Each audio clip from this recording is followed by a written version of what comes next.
Bienvenue à tous dans les semaines de l'évolution professionnelle. Avant de débuter, je tiens à vous remercier pour votre participation. Nous allons aborder quelques consignes de fonctionnement afin que vous puissiez poser vos questions. Donc, vous avez la possibilité de poser vos questions dans l'onglet Questions et nous y répondrons en fin de webinaire. Vous pouvez également voter pour les questions qui vous intéressent le plus et les faire remonter en cliquant dessus. Alors, les semaines de l'évolution professionnelle se déroulent du lundi 9 au vendredi 20 octobre 2023. La PEC, le réseau EVA, le groupement Évolution, BGE Guyane, Antea RH Corse et Actif, opérateurs de conseil en évolution professionnelle des salariés du privé et des indépendants, organisent les semaines de l'évolution professionnelle en associant bien évidemment leurs partenaires régionaux et nationaux. C'est un événement qui est 100% digital. Il est gratuit, il est accessible à tous et place son nom, comme son nom l'indique, l'évolution professionnelle au cœur d'un programme de 100 webinaires thématiques. Alors, je vais me présenter. Je suis Monique Fleury. Je suis manager du service de conseil en évolution professionnelle des actifs occupés en Bourgogne-Franche-Comté pour le réseau EVA et j'ai le plaisir d'être accompagnée pour cette présentation par Monsieur Philippe Brivet, à qui je laisse la parole. Bonjour à toutes et à tous. Je m'appelle Philippe Brivet, je travaille à la Caisse des dépôts et consignations et je m'occupe des différents mandats que porte la Caisse des dépôts dans le domaine de la formation professionnelle et en particulier celui qui va nous intéresser aujourd'hui, le mandat concernant le compte personnel de formation, le CPF. Merci Philippe. Donc, comme Philippe vient de le dire, donc la thématique d'aujourd'hui, c'est comment utiliser son compte personnel de formation, comment bien choisir sa formation et son organisme, éviter les arnaques et mobiliser des financements complémentaires. En termes de contenu de cette présentation, nous allons voir ce que est le CPF, hein, comment il est créé et utiliser le CPF, les astuces pour trouver et bien choisir sa formation et comment éviter les arnaques. Je vais laisser la parole à Philippe pour la suite de la présentation. Merci, merci Monique. La présentation que je vais faire part un petit peu du général vers le particulier. Donc on va commencer sur des choses que peut-être vous connaissez ou vous connaissez bien. Je vais pas trop m'appesantir et je répondrai peut-être plutôt aux questions en fin de séance, comme le proposait Monique, s'il y a des sujets sur lesquels je suis passé un petit peu trop vite. En tout cas, c'est comme ça que j'ai prévu le cursus de présentation de cette séquence. Le compte personnel de formation est un mandat que la Caisse des dépôts porte pour le compte de l'État depuis de nombreuses années, mais c'est un compte qui depuis 2019, depuis fin 2019, est entièrement digital. Pour accéder au compte personnel de formation, il faut utiliser un ordinateur ou un smartphone et le compte personnel de formation fonctionne comme une place de marché. C'est-à-dire que ceux qui veulent acheter une formation se rendent sur le site, consultent, recherchent les formations qui les intéressent, s'inscrivent aux formations en prenant contact avec l'organisme de formation qui, de son côté, lui, a déposé une offre de formation sur la plateforme avec des dates de session et des prix. C'est un système assez intuitif qui, vous le savez sans doute, brasse quand même beaucoup d'argent puisque si on parle uniquement de l'année 2023, les autres années c'était des niveaux encore plus élevés, mais rien que pour l'année 2023, le compte personnel de formation va globalement embrasser environ 2 milliards d'euros. 2 milliards d'euros, c'est beaucoup d'argent et on y reviendra. Malheureusement, ça peut attirer aussi quelques situations de fraude qu'il faut avoir à l'esprit. Pour pouvoir acheter une formation, le titulaire a besoin d'avoir des euros. Depuis 2019, les salariés, je mets de côté les fonctionnaires des 3 fonctions publiques qui fonctionnent toujours dans les comptes personnels de formation, fonctionnent toujours en heures, mais les salariés, qu'ils soient en emploi ou en recherche d'emploi, demandeurs d'emploi, ont un compte personnel de formation qui est en euros et qui est alimenté de la façon suivante, comme vous le voyez sur cette diapositive. Pour un salarié qui travaille, donc ça veut dire que les demandeurs d'emploi ne sont pas alimentés, hein. Pour un salarié qui travaille à temps complet, au-delà d'un mi-temps, pardon, il est alimenté à hauteur de 500 € par an. Il y a une majoration de 300 € pour 2 catégories de salariés, ceux qui sont en situation de handicap et ceux qui sont en situation de basse qualification, de faible qualification, donc des niveaux infra-bac. C'est le principe qui a été retenu par le législateur. Et dans ce cas-là, l'alimentation se fait non plus à 500, mais à 800 € dans la limite d'un plafond qui est modifié dans ce cas-là, 5 000 et 8 000. Pour la vérification du diplôme et pour le justificatif du bénéfice d'être en situation de travailleur handicapé, on récupère les informations sur notre site, mais ces informations sont actuellement de nature déclarative. Une fois que le titulaire, on reverra sur différentes diapositives, est sur l'application, il peut rechercher les formations qu'il souhaite. Et les formations sont classées selon les grandes catégories que vous avez sous les yeux. D'abord, toutes les opérations dites certifiantes, qualifiantes, diplômantes, c'est-à-dire toutes celles qui sont inscrites sur les 2 répertoires, le répertoire national et le répertoire spécifique. Toutes ces formations sont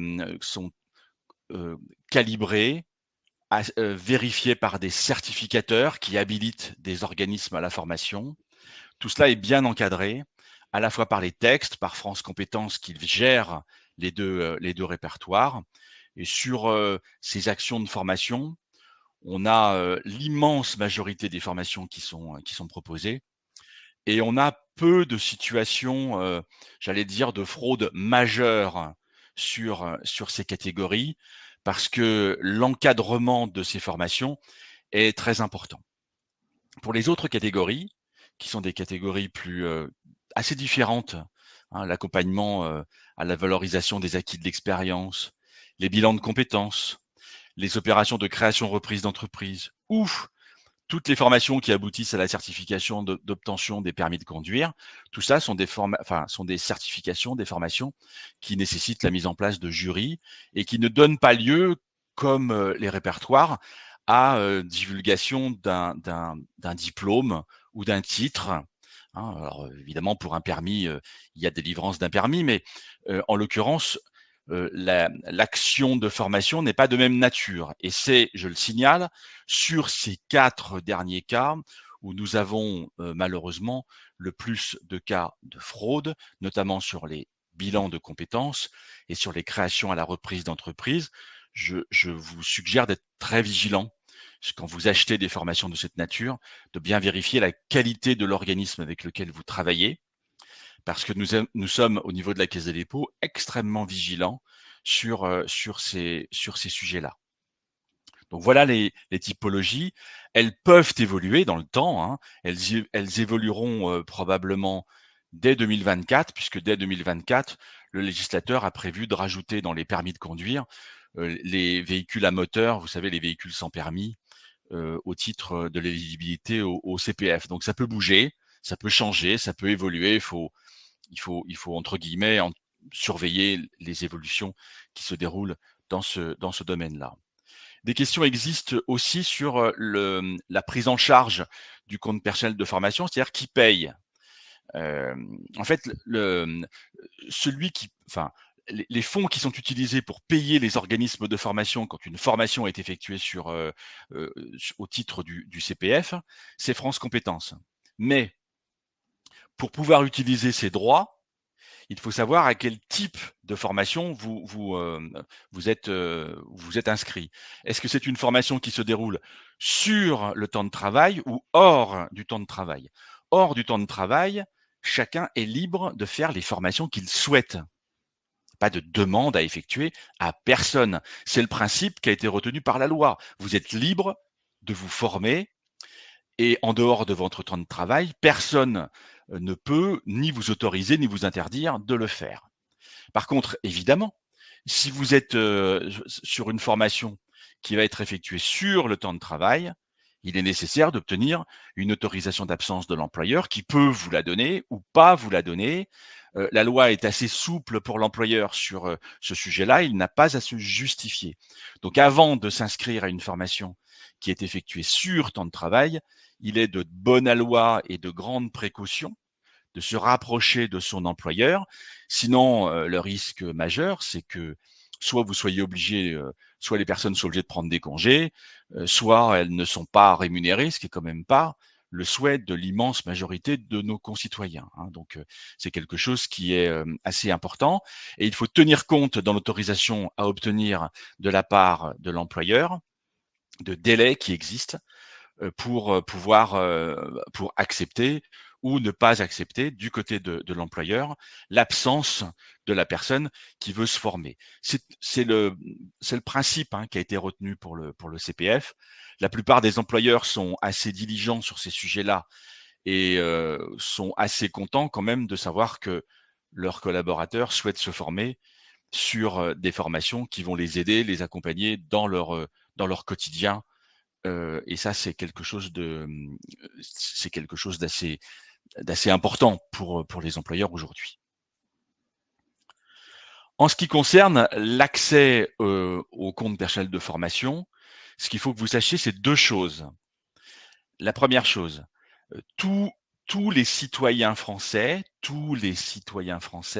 ont un compte personnel de formation depuis l'âge de 16 ans jusqu'à la liquidation des droits à la retraite, tous. Ce compte personnel de formation, j'insiste sur ce point parce qu'on voit aussi des cas de fraude sur ce sujet. Tous les comptes personnels de formation restent vivants tout au long de la vie professionnelle. Il n'y a jamais de date de péremption. Hein, le compte personnel de formation que vous avez, avec les droits qui sont acquis sur ce compte, ne s'éteindra pas tout seul le 31 décembre 2023 comme peuvent peut-être vous le suggérer, des SMS que l'on reçoit en masse en fin d'année en vous disant vite, vite, vite, utilisez votre CPF, sinon il est perdu, les droits sont perdus. Les droits ne sont jamais perdus, sauf au moment de la liquidation de vos droits à la retraite.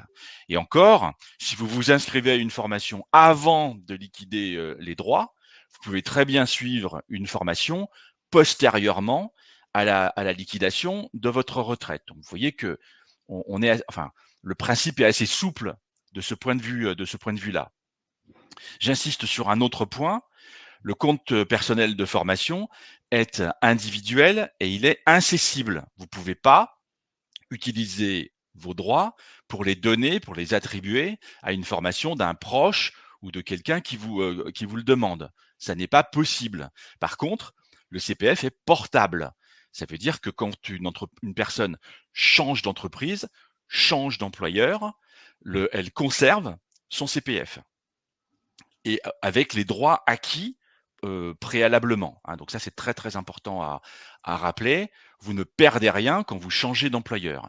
Et même si vous passez du statut de salarié au statut de fonctionnaire, ce statut, votre compte va être transformé en heures et vous pourrez convertir les euros que vous avez acquis en tant que salarié en heures pour acheter auprès de votre employeur public une formation avec les heures CPF. Et inversement, si un fonctionnaire passe dans le secteur privé, il peut convertir ses heures en euros et les utiliser pour acheter une formation en euros. Donc, vous voyez que le système est assez souple. Par contre, si tout le monde a un CPF, la première chose qu'il faut faire, c'est l'activer. Il y a 38,8 millions de CPF aujourd'hui existants sur notre plateforme. Il n'y en a que 20 millions qui sont activés. La première étape, c'est l'activation. Et la deuxième étape, c'est la connexion. Pour pouvoir se connecter, il faut obtenir une identité numérique, et cela pour éviter tous les cas de fraude. Et nous passons par un service utilisé par la Poste qui propose une identité numérique qui se fait soit, comme nous allons le voir sur les diapositives suivantes, soit en ligne, soit de manière plutôt matérialisée à partir d'un échange de courrier que l'on effectue avec les systèmes, avec les services de la Poste. Donc pour l'obtenir, voici des conditions d'âge, d'identité. Hein, là, il faut avoir un système informatique, puisque dans ce cas-là, l'obtention de l'identité numérique se fait de manière digitale et se rendre sur le site de la Poste pour obtenir cette identité numérique. Les personnes qui sont très, j'allais dire, fluentes en matière de digital obtiennent leur identité numérique en une demi-heure, 1 heure à peu près, hein, c'est l'ordre de grandeur. Certains prétendent 20 minutes, je sais pas, moi je l'ai obtenu en 1 heure, mais bon, peu importe.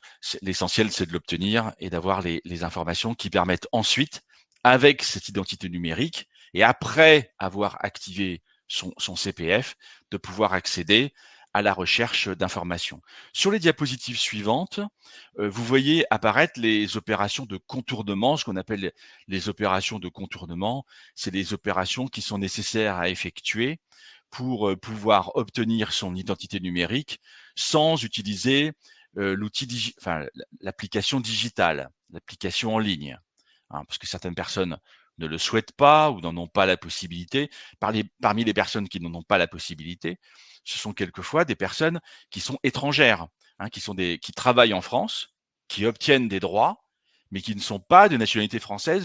Vous avez vu que sur la diapositive précédente, pour obtenir l'identité numérique par la poste, il fallait être de nationalité française puisqu'il faut fournir une pièce d'identité. Évidemment, les ressortissants européens ou les ressortissants non européens qui ont des droits CPF et qui veulent les utiliser ne peuvent pas utiliser la solution digitale. Ils sont obligés de passer par la solution de contournement qui nécessite un envoi postal. Sachez aussi que ça peut être fait à partir des guichets de la Poste.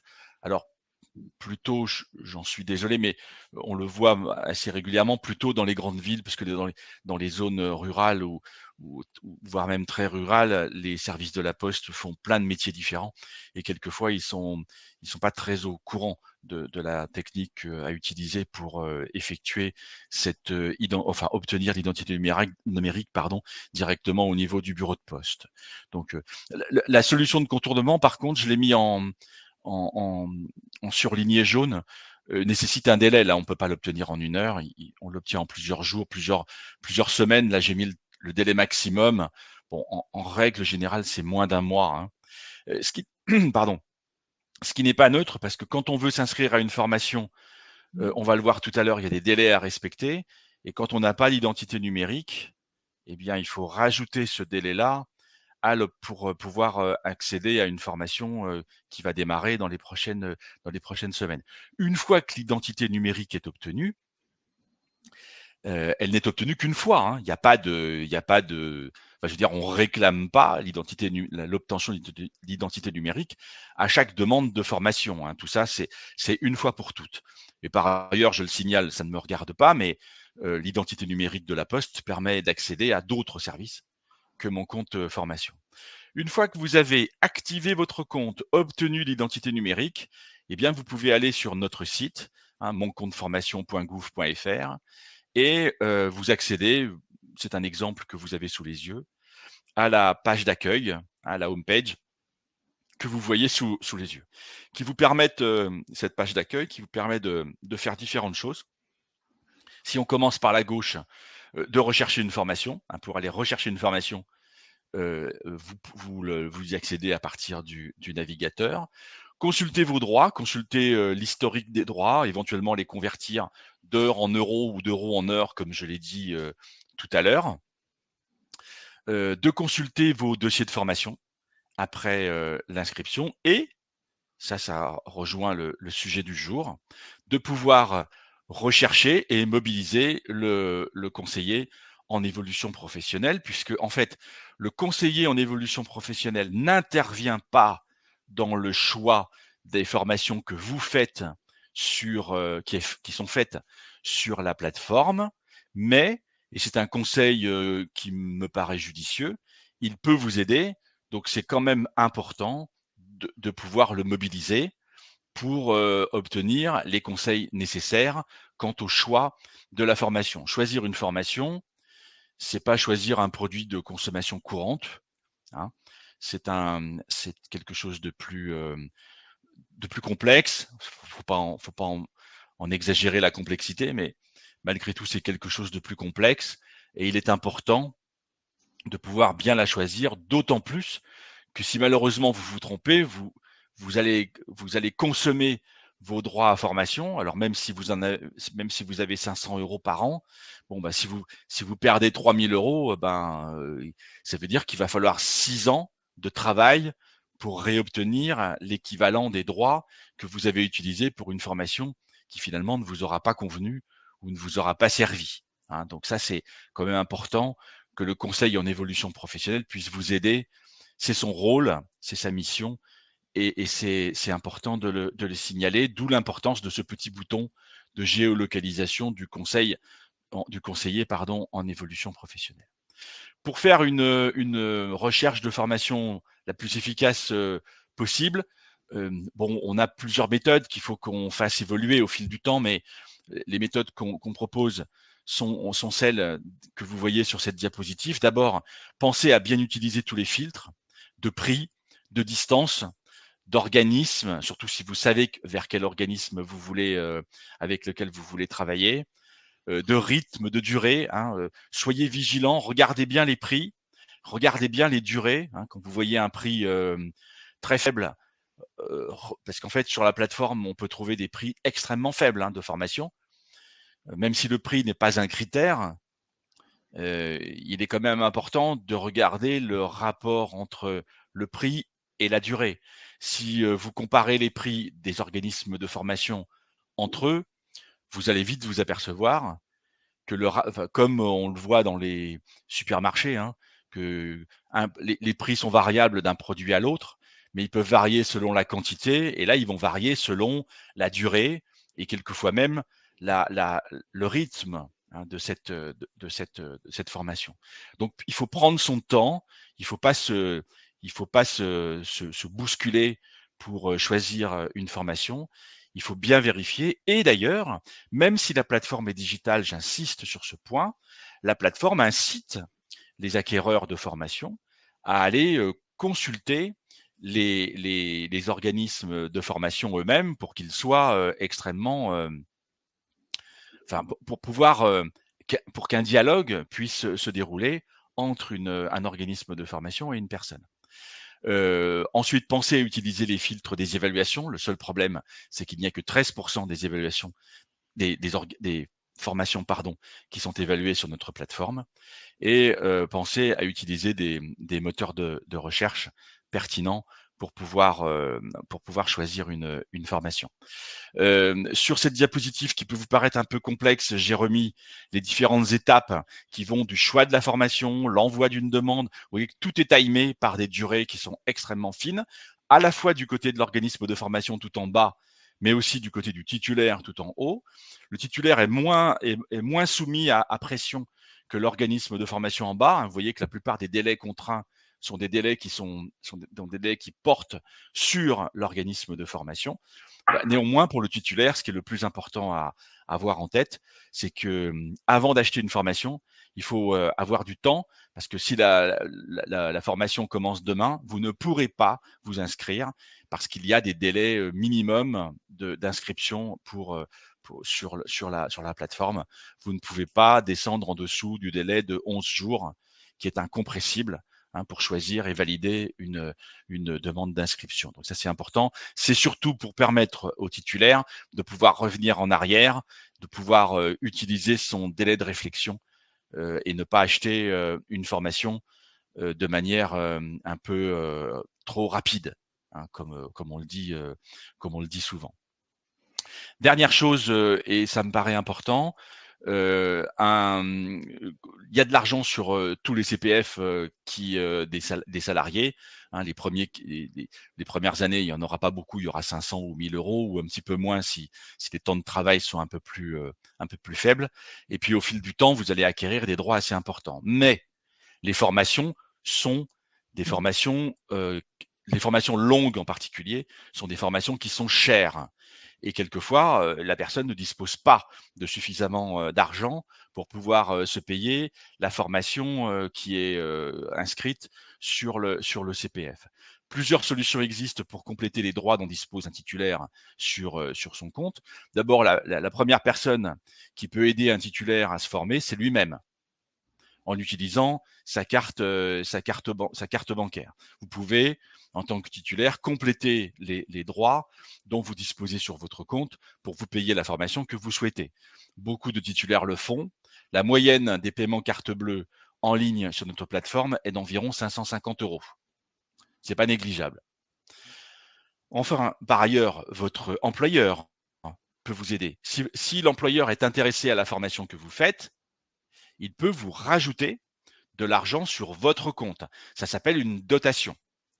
Il remet de l'argent en ligne en utilisant la plateforme qu'on a mis à la disposition des financeurs et en nous indiquant simplement le numéro de sécurité sociale de la personne et le montant que l'employeur veut rajouter sur le CPF, un employeur peut vous rajouter la somme qu'il veut pour que vous puissiez faire la formation. D'autres systèmes existent, d'utiliser certains types de comptes, notamment le compte professionnel de prévention, qui permet de rajouter quelques points, mais tout le monde n'a pas un C2P. Donc ça, c'est une solution qui existe, mais qui n'est pas extrêmement fréquente. Par contre, d'autres financeurs peuvent compléter les droits en versant ce qu'on appelle des abondements. Pôle emploi le fait au titre des actions de formation pour les demandeurs d'emploi. Les régions le font aussi pour les demandeurs d'emploi et les salariés. Les branches professionnelles le font pour l'ensemble des salariés de la branche. Donc, il faut se renseigner en sachant que sur le site, il existe toute la liste des financeurs qui sont présents et qui peuvent intervenir en abondement pour compléter les droits dont dispose un titulaire sur la plateforme. Et sur cette diapositive, qui peut-être vous paraître un peu compliquée, mais regardons surtout la partie gauche. C'est ce que je disais à l'instant. Les employeurs peuvent effectuer sur les comptes de leurs salariés, de leurs collaborateurs, une dotation complémentaire qu'on appelle un versement volontaire. Petit à petit, au fur et à mesure des évolutions de la plateforme, les employeurs pourront même proposer des systèmes d'abondement comme c'est possible aujourd'hui du côté des employeurs, de Pôle emploi ou des régions ou des OPCO ou des branches, comme nous venons de le voir. Merci Philippe pour cette information précieuse. Nous allons poursuivre la présentation par un témoignage. Il s'agit de Pierre qui a 26 ans, qui est chargé de communication au sein d'un grand groupe et il souhaite acquérir de nouvelles compétences dans un secteur qui l'intéresse particulièrement, qui est la création de vidéos web, parce qu'il en fait déjà à titre personnel. Et donc, avec sa conseillère en évolution professionnelle, il a identifié les compétences à acquérir au regard de son objectif. Il a sélectionné plusieurs offres de formation éligibles au CPF et comme tu l'as dit Philippe, il est important de comparer l'offre de formation avant d'acheter sa formation. Il les a donc bien comparées pour choisir la mieux adaptée en fonction de son projet. Il a ainsi pu préparer un argumentaire afin de proposer cette action à son employeur et il a été guidé pour acheter sa formation en ligne. Donc, il est important de se poser un certain nombre de questions avant de s'engager dans l'achat de la formation. Donc, se poser des questions à savoir, est-ce que je souhaite évoluer dans mon entreprise? Est-ce que je veux changer de métier? Lancer ma propre entreprise? Est-ce qu'il s'agit plutôt de développement personnel? Et est-ce qu'il y a des perspectives sur le marché? Donc, importance de bien définir en amont son objectif. Dans un second temps, il s'agira d'analyser les objectifs et les modalités de la formation. Quelles sont les compétences que je souhaite acquérir? Quel est le contenu de la formation? quelle est la certification délivrée et quelle cohérence avec mon projet. Est-ce une formation donc plutôt en présentiel ou en distanciel? Quelle sera la modalité de suivi? Et si je n'ai pas toutes les informations, je vais chercher des avis et des témoignages, des recherches sur Internet, sur les sites Internet et réseaux sociaux de l'organisme, sur les blogs des formateurs, et je vais m'intéresser à la réputation de l'organisme de formation. Je vais définir les critères de choix et établir des comparaisons. Je vais lister mes priorités, je vais affecter des points en fonction de mes priorités et je vais m'intéresser aux conditions d'entrée, à l'individualisation du contenu en fonction de mon expérience, c'est-à-dire est-ce que j'ai besoin de suivre une formation dans sa globalité ou est-ce que je peux aller uniquement sur un bloc de compétences qui me suffira pour exercer mon activité. Je vais m'intéresser au devenir des anciens stagiaires. Je peux même prendre contact avec certains stagiaires. Je vais m'intéresser également à l'organisation, au rythme de la formation et je vais prendre contact avec des référents et des formateurs de l'organisme de formation. S'il me manque des informations, je vais pouvoir aussi faire une enquête pour identifier les informations manquantes en lien avec mon projet. Philippe, je te laisse la suite concernant les signes suspicieux. Pardon, j'avais coupé mon micro. Rapidement, sur cette diapositive, vous voyez apparaître quelques situations qui peuvent attirer votre œil concernant d'éventuelles arnaques. Le démarchage téléphonique, normalement, il a baissé, voire même il a quasiment disparu. Enfin, moi, j'en reçois plus d'appels téléphoniques de cette nature parce qu'il est interdit par la loi. Il est maintenant très surveillé et du coup, le démarchage téléphonique, c'est quelque chose qu'il faut absolument rejeter et dès lors que quelqu'un vous appelle pour utiliser votre CPF, la seule chose qu'il faut faire, perdez pas votre temps, vous raccrochez. L'expiration du solde du CPF, je l'ai évoqué tout à l'heure, un CPF n'expire jamais, sauf en cas de liquidation des droits à la retraite. Il n'y a pas de date de péremption, hormis celle qui consiste à la sortie du monde professionnel, hein, purement et simplement. Et encore, si une personne revient, parce que ça peut arriver quelquefois, qu'une personne décide de revenir pour travailler, pour compléter sa retraite, ce sont des situations qui existent. On réouvre au niveau de la Caisse des dépôts le CPF. Hein. Donc, vous voyez, c'est pas, il n'y a pas de date de péremption. Tous les appels que vous pouvez recevoir pour vous aider en ligne à activer ou créer votre CPF ou obtenir l'identité numérique sont des pièges.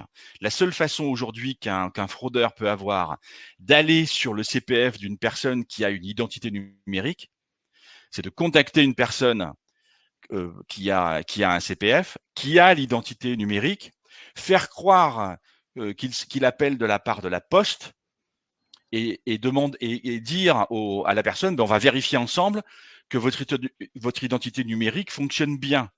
Ça, vous raccrochez, hein, c'est la même chose, c'est le même.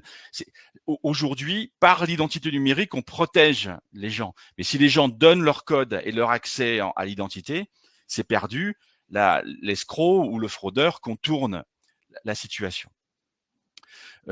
Attention aux attestations de formation plutôt qu'aux certifications pour les formations du répertoire. Attention, comme je l'ai dit tout à l'heure, aux formations chères et courtes qui quelquefois n'ont pas d'objet, hein, purement et simplement. On trouve sur le CPF malheureusement des formations, par exemple, de prise en, enfin, pour pouvoir, par exemple, apprendre à utiliser facilement un tableur Excel. Et on trouve des formations sur des tableurs Excel de 7 heures à 1000 ou 2000 euros. Bon, il faut savoir que Windows propose des formations de prise en main d'Excel ou de Word de quelques heures à 35 euros. C'est ça le prix d'une formation Excel. Hein. C'est un exemple, hein, mais c'est ça le prix. Voilà. Alors les demandes d'identification ou les pressions d'un organisme à un engagement rapide, ça c'est la porte d'entrée à toutes les arnaques. Sachez, et c'est ce qui a été mis en gras en bas de cette diapositive, c'est que ni la Caisse des dépôts, ni l'État, personne ne vous appelle pour quoi que ce soit sur les CPF. La Caisse des dépôts, nous, on n'a pas le temps d'appeler 38,8 millions de personnes pour vérifier que leur CPF fonctionne bien. Comprenez bien ça. Hein. Donc, si quelqu'un se fait passer pour la Caisse des dépôts, c'est une arnaque.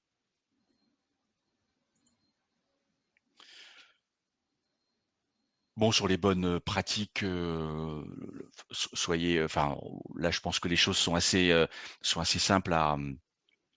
Elles sont une redite un petit peu des situations précédentes.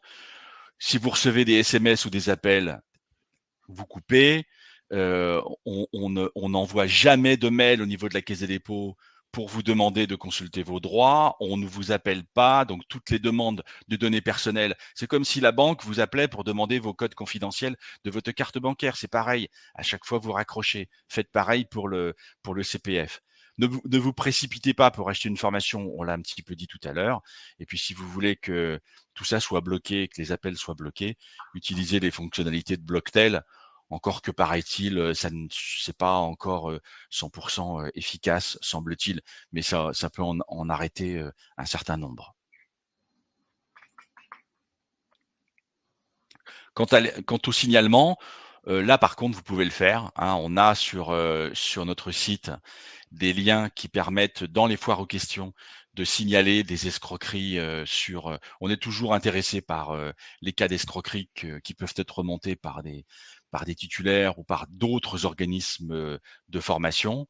Hein, quand vous êtes victime d'une escroquerie, vous changez votre mot de passe, vous consultez les informations disponibles sur votre compte, pour bien vérifier que tout ça est bien en ordre. Si jamais vous avez été prélevé de vos droits, vous nous le signalez pour qu'on puisse vous les réintégrer et puis les reverser, et puis vous nous signalez l'escroquerie. Et si vous êtes patient et perspicace, vous déposez plainte. Merci Philippe. Donc, nous avons parlé du conseil en évolution professionnelle à plusieurs reprises durant cette présentation. Et donc, je vais expliquer en quoi consiste le service de conseil en évolution professionnelle.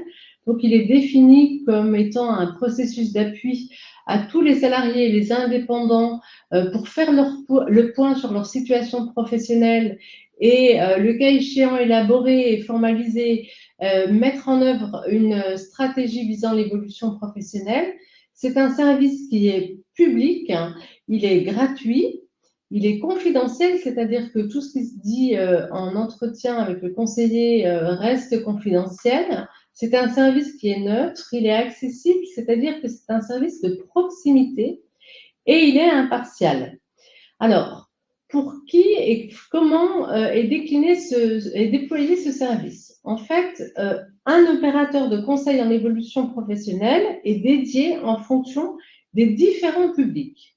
En ce qui concerne les salariés du secteur privé et les travailleurs indépendants, nous allons avoir le réseau EVA, le groupement Évolution, BGE pour la Guyane, Retravailler pour la Réunion, Axis pour la Martinique et Antea-RH pour la Corse. Par salariés du secteur privé, on entend bien les salariés qui sont en CDI, les salariés en CDD, les intérimaires, les intermittents, et par rapport aux indépendants, ce sont les artisans, les commerçants, les professions libérales, les exploitants agricoles, quel que soit l'âge et l'activité.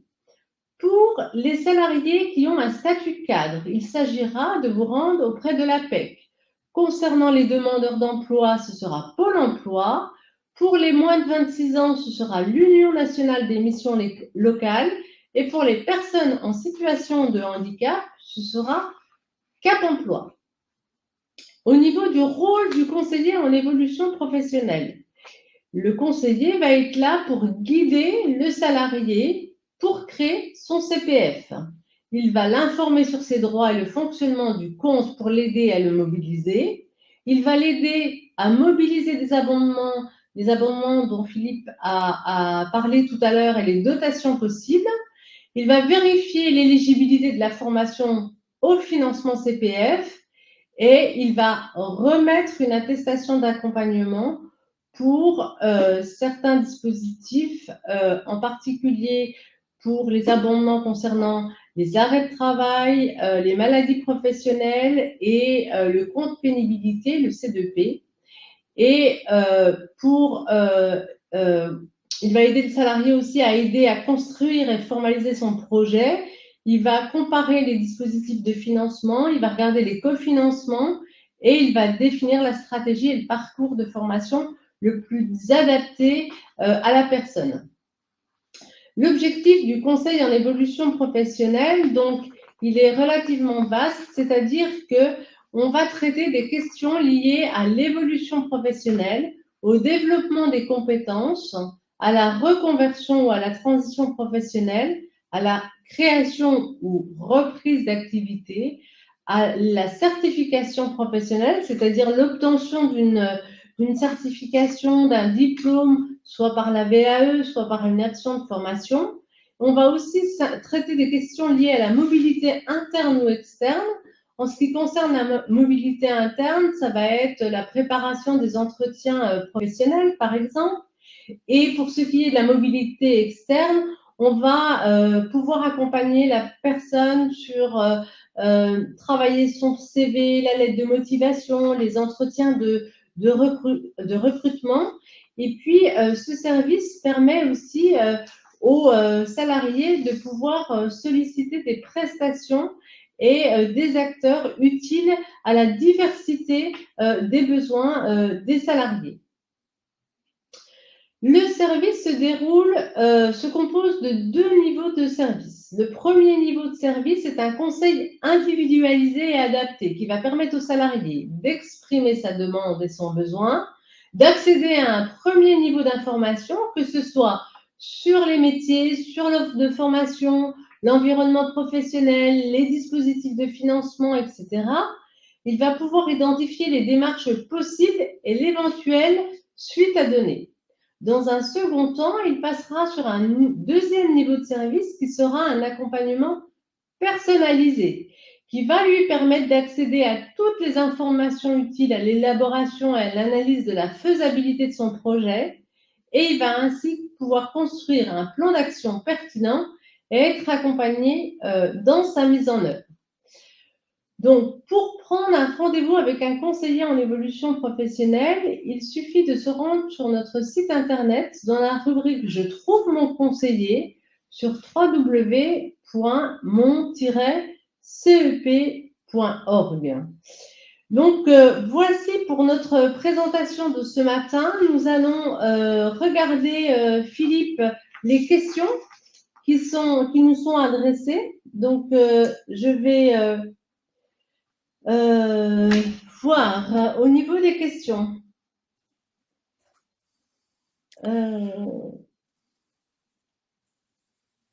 Alors, une première question, Philippe, dans le cas où nous n'avons pas été informés, nous n'avons pas informé notre employeur de notre RQTH.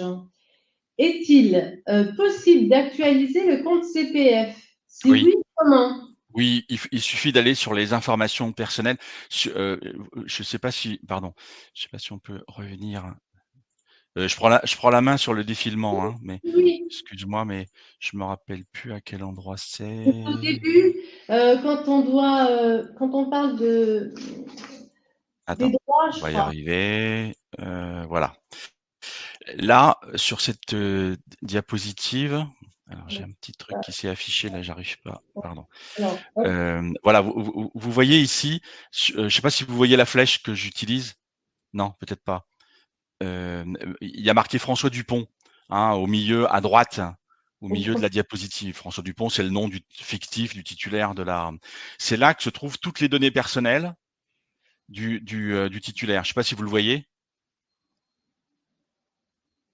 oui, vous vois bien, D'accord. Philippe. Et c'est à cet endroit-là qu'on peut modifier les données personnelles. Une personne qui n'a pas déclaré sa situation de RQTH à son employeur, nous, on la récupère pas en fait. On ne la récupère automatiquement que si elle est dans la déclaration sociale nominative. Et si elle n'y est pas, on peut pas la récupérer. Donc en fait, jusqu'à présent, c'est plutôt basé sur les déclarations de nos titulaires. C'est ce qu'on appelle un titulaire chez nous, c'est quelqu'un qui est titulaire d'un compte. Et c'est sur cet onglet-là que vous pouvez modifier les données.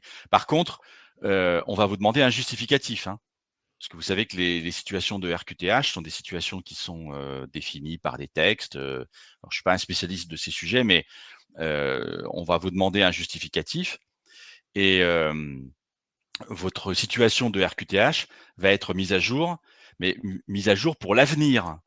C'est-à-dire que si aujourd'hui vous avez votre CPF depuis des années, vous touchez 500 € et que vous voulez déclarer votre situation de RQTH et que cette situation existe depuis 1 an ou 1 an et demi en arrière, on ne reviendra pas en arrière. Ça fonctionne pour l'avenir.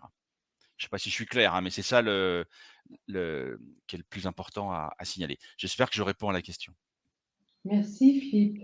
J'ai une autre question. Suite à un déménagement, je dois procéder à la radiation de mon établissement pour en créer un autre à une nouvelle adresse. Est-ce que mes droits CPF peuvent être conservés? Quelle est la procédure?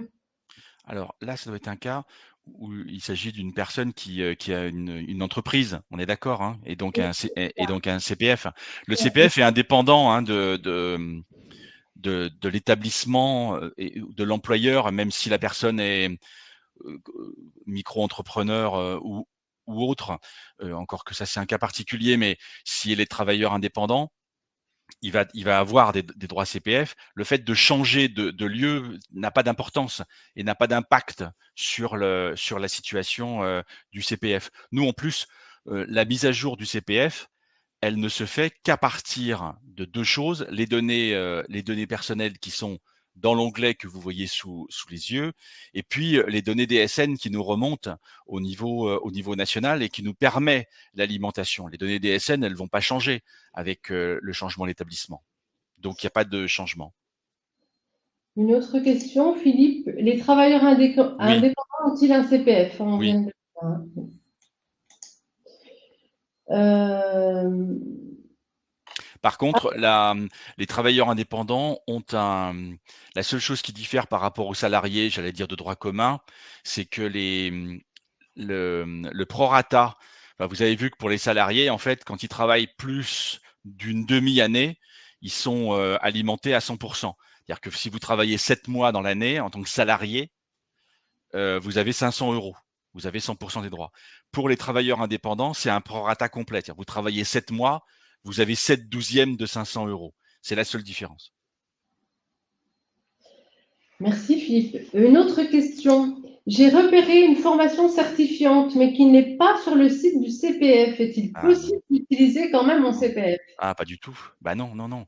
Non, ce qu'il faut dans ce cas-là, c'est demander à l'organisme de formation qu'il rentre la formation sur le CPF, parce que seules les formations qui sont sur le CPF peuvent être achetées avec des droits CPF.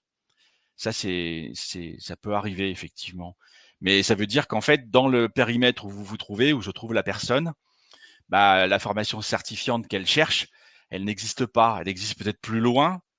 Alors moi, je le vois, hein, dans certains cas, on voit des gens qui, pour faire une formation, la formation qu'ils souhaitent, bah, ils sont obligés de faire 100 km, ce qui est pas pratique, hein, je le reconnais. Alors après, est-ce que ces formations peuvent être faites à distance? C'est la question. Il y en a beaucoup maintenant, hein, de formations à distance. Donc c'est quelque chose qu'il faut regarder. Mais non, euh, pas de- si dans la plateforme il n'y a pas la formation que vous recherchez à l'endroit où vous vous trouvez, bah, vous pouvez pas l'acheter avec vos droits CPF. Merci Philippe. Une autre question. Est-ce que les alternants commencent à cotiser pour leur compte CPF? Les alternants, donc c'est de l'apprentissage. Alors, en apprentissage, oui, puisque c'est un contrat de travail, hein, donc il y a alimentation.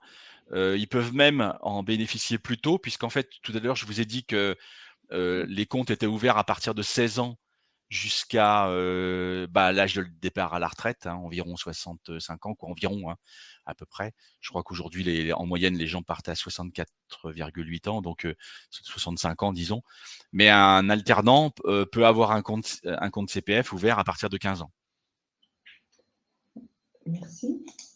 Une autre question. Alors,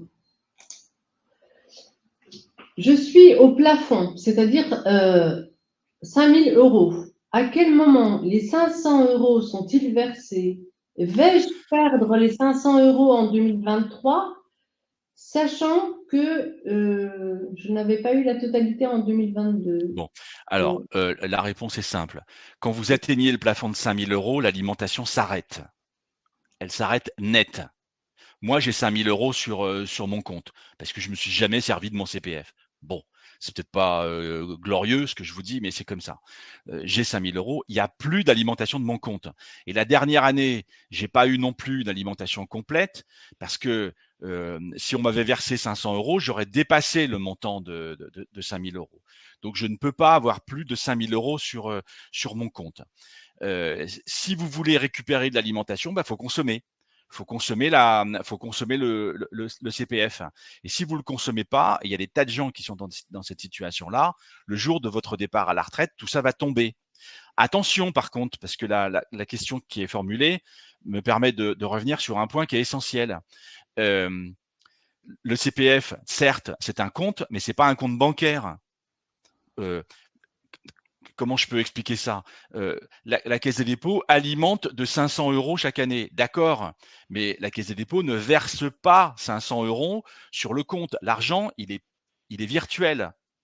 Il n'existera l'argent que lorsque vous utiliserez vos droits pour acheter une formation. Là, on ira chercher l'argent sur le budget versé à la Caisse des dépôts par France Compétences, qui est un établissement public qui récupère ses fonds des cotisations des employeurs. C'est comme ça que ça fonctionne, le financement du système. Les employeurs payent une contribution, une partie est versée à France Compétences, qui nous en reverse une partie au titre du CPF. Vous n'utilisez pas votre CPF, il n'y a pas d'argent qui circule, hein. Donc en fait, vous perdez à la fin, c'est pas la peine de nous appeler au moment de votre départ à la retraite et de demander les 5 000 euros. Il n'y en a pas d'argent sur le compte, hein. C'est une somme virtuelle qui n'existe que pour acheter de la formation. Vous n'achetez pas de formation, il n'y a pas d'argent, hein. L'argent n'existe pas. C'est pas un compte bancaire, hein, surtout, mais oubliez pas ça, hein. Chaque année, on verse quand même sur 38,8 millions de comptes, on verse 11 milliards d'euros, hein. Moi, l'État me donne pas 11 milliards d'euros, hein. Enfin, si je peux me prendre pour la Caisse des dépôts tout seul, hein, mais ce qui est pas mon cas, hein, mais je sais pas si je suis clair, hein, mais c'est ça le. Philippe, une petite précision par rapport à la situation de la personne qui a atteint le plafond des 5 000 euros. Oui. Elle peut acquérir de nouveaux droits, mais elle n'est pas obligée de consommer la totalité. Si elle achète une formation, je dis par exemple à 3 000 euros, elle Oui. va consommer 3 000 euros de ses droits disponibles. Oui. À ce moment-là, ça va régénérer des droits. Ah, bien sûr, bien sûr, bien sûr, bien sûr. C'est C'est un revolving, hein, ce qu'on appelle un revolving en anglais, c'est-à-dire un système où vous montez jusqu'au plafond. Si vous n'utilisez pas, vous n'avez plus rien. Et si vous consommez un petit peu, nous, on réalimente. Si vous Voilà. consommez 1 000 euros, 2 ans plus tard, vous retrouvez votre plafond de 5 000. D'accord, très bien. Une autre question, parce qu'il y a vraiment beaucoup de questions. Un jeune de 24 ans en CDI, mais en cours du soir à distance pour un master en droit, peut-il utiliser son CPF pour des frais d'inscription? Alors, le principe est le suivant. J'ai vu plusieurs questions un peu. Tout à l'heure, je déroulais un petit peu les questions. Est-ce que je peux acheter un doctorat? Enfin, j'ai peut-être Ouais. mal lu, mais il y avait un truc sur le doctorat et tout comme ça. Bon, je vous explique.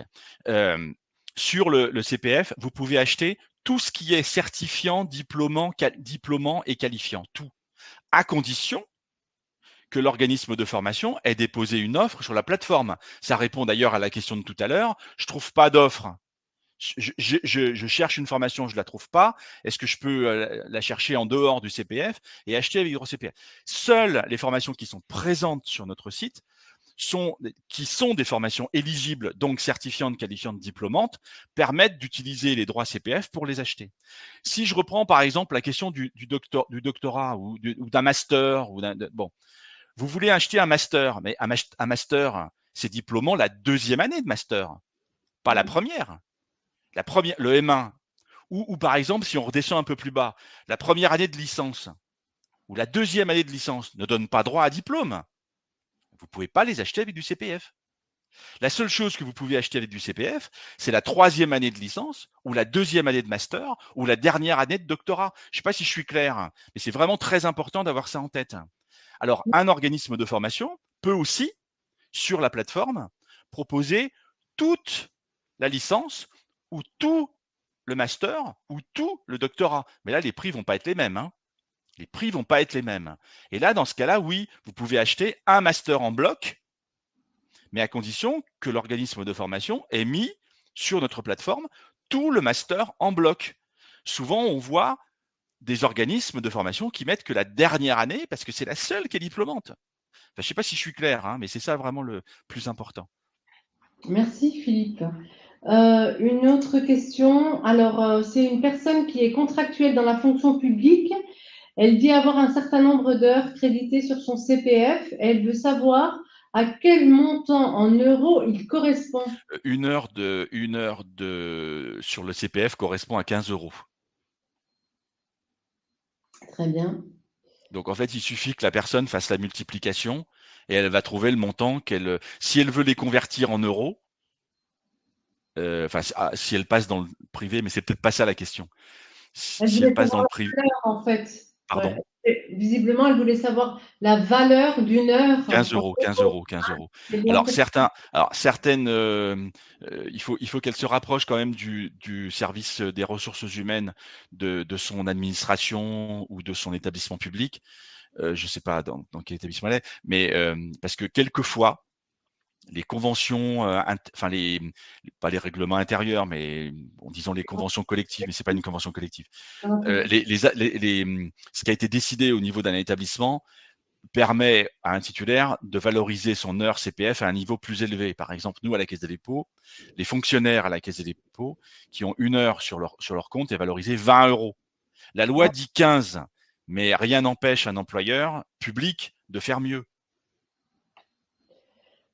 Très bien. Là, j'ai une question d'une personne qui dit qu'elle dispose d'un compte en euros, mais Ouais. Philippe, on va aborder, et d'un compte en heures.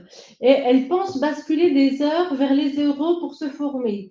Est-ce qu'elle doit tout basculer Ce ou qu'elle veut, basculer uniquement ce qu'elle ce veut. dont elle a besoin? Ce qu'elle veut, elle peut basculer ce qu'elle veut. Après, si la personne, donc ça veut dire elle a travaillé dans les deux mondes, j'allais dire. Elle a Oui. travaillé dans le monde public et travaillé dans le monde privé, appelons ça comme ça, en simplifiant. Donc ça veut dire que si aujourd'hui elle a des heures, ça veut dire qu'elle a travaillé dans le monde public, elle a des euros, pardon, elle a travaillé dans le monde public, elle a des heures, elle peut convertir en tout ou partie de ces heures en euros. Si si la personne est dans le monde privé et qu'elle n'a pas vocation dans le futur à revenir vers le public, elle a intérêt à tout basculer. Elle ne pourra jamais utiliser des heures dans le privé.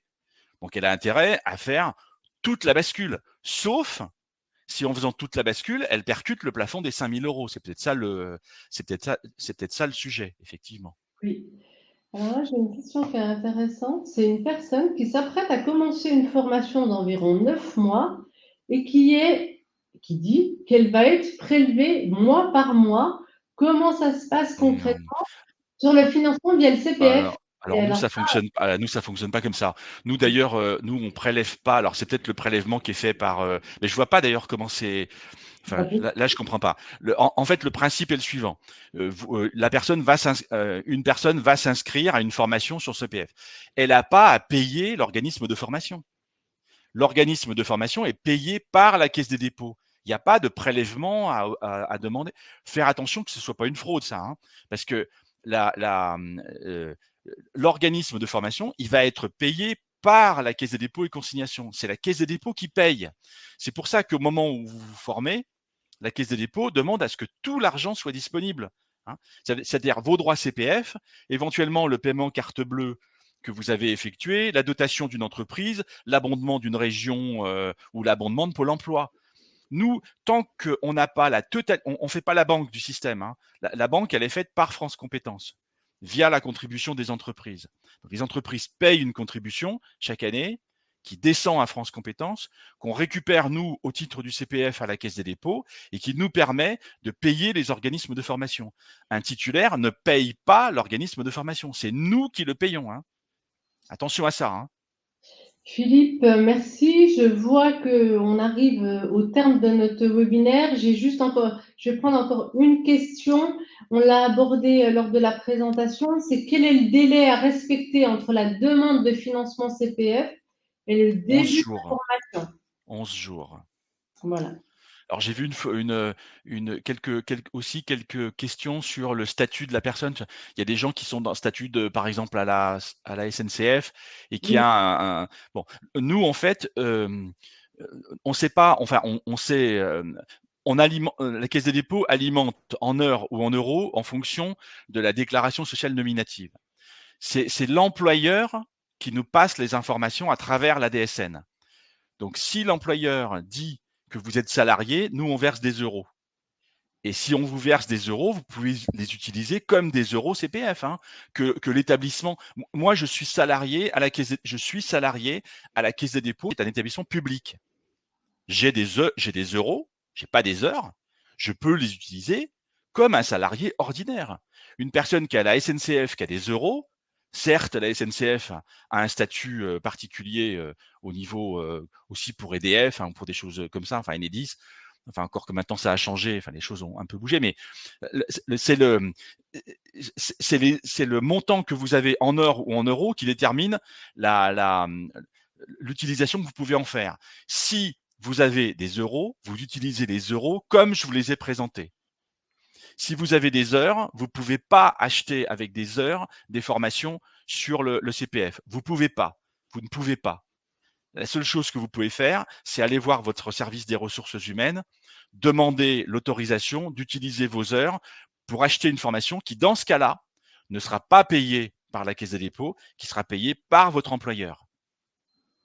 Si c'est l'État, par exemple, si c'est le ministère des Finances, par exemple, c'est le ministère des Finances qui paye.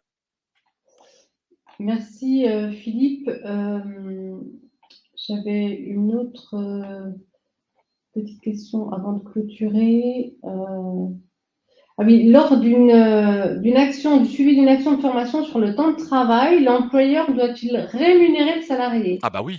Là aussi, S'il à bon. autorise, ah bah oui. S'il autorise pas, bah non. S'il autorise, ah oui, absolument. Bien sûr que oui. Bien sûr que oui. Alors écoutez, je vous remercie pour votre participation. Vous aurez la possibilité de retrouver le replay du webinaire sur www.semaine-évolution-professionnelle.fr. Je vous souhaite à tous une bonne journée. Merci à Philippe pour ton intervention.